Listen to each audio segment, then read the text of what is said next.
एक बार संध्या का समय माता दीति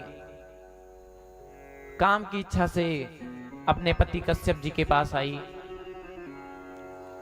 और कश्यप जी से निवेदन किया। कश्यप जी ने समझाया।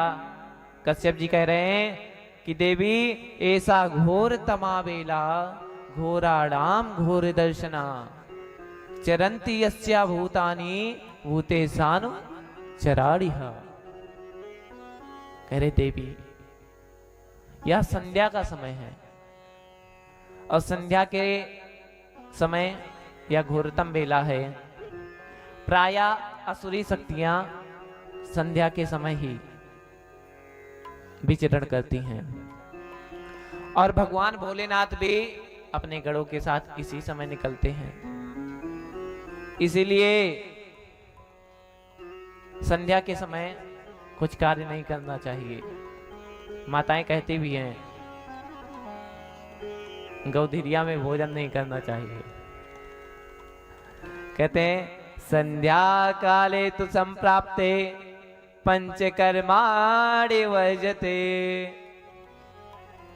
भोजनम संग्रामो निद्रा स्वाध्याय दानमेव च। 5 कर्म नहीं करने चाहिए। कहते हैं महाराज अगर 5 कर्म करेंगे तो क्या होगा? भोजनम व्याधिमावूति संग्रामे कुर पुत्रवान निद्रायाम नष्ट सौभाग्यम स्वाध्याये मरणम ध्रुवम दानमेव वृथा दानम पंचकर्माणि वर्जेत। संध्या के काल के समय 5 कर्म नहीं करने चाहिए। पहला भोजन। कहें महाराज अगर कर लें तो शरीर में रोग उत्पन्न हो जाएगा। 1 घंटे आधे घंटे में कुछ होना नहीं है। उसके पश्चात ही प्रसाद पाए भोजन पाए। संध्या के समय घोरतम बेला में कभी भी भोजन नहीं करना चाहिए, नहीं तो मनुष्य रोगी हो जाता है। कुछ ना कुछ ऐसा असाध्य रोग हो जाएगा जो वह हमेशा जिंदगी भर रहेगा। मैथुन नहीं करना चाहिए। मैथुन करने से क्रूर पुत्र या पुत्री उत्पन्न होती है। सोना नहीं चाहिए। सोने से लक्ष्मी का नाश होता है महाराज। और स्वाध्याय नहीं करना चाहिए। पढ़ना लिखना नहीं चाहिए, नहीं तो विद्या का नाश होता है। जो कुछ पढ़ेंगे वो भी भूल जाएंगे, पहले का याद रहा वो भी भूल जाएंगे।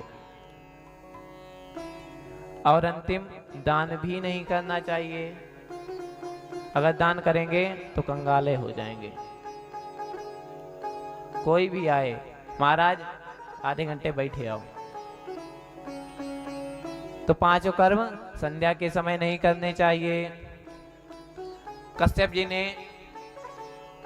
दीति जी को बहुत समझाया, लेकिन उनके समझ में नहीं आया महाराज। अब कश्यप जी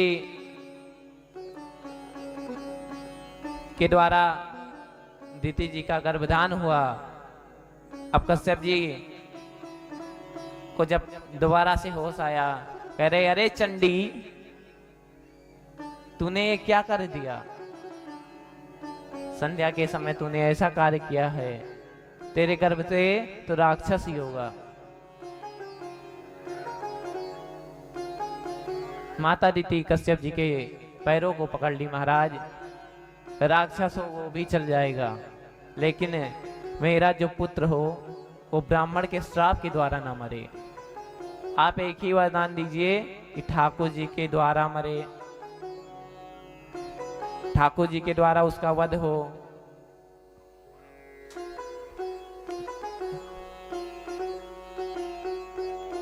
कश्यप जी ने कहा ऐसा ही होगा। तुम्हारे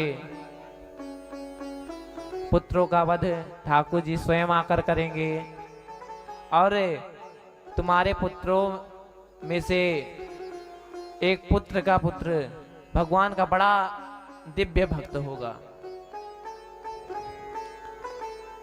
बड़ा परम प्रेमी भक्त होगा।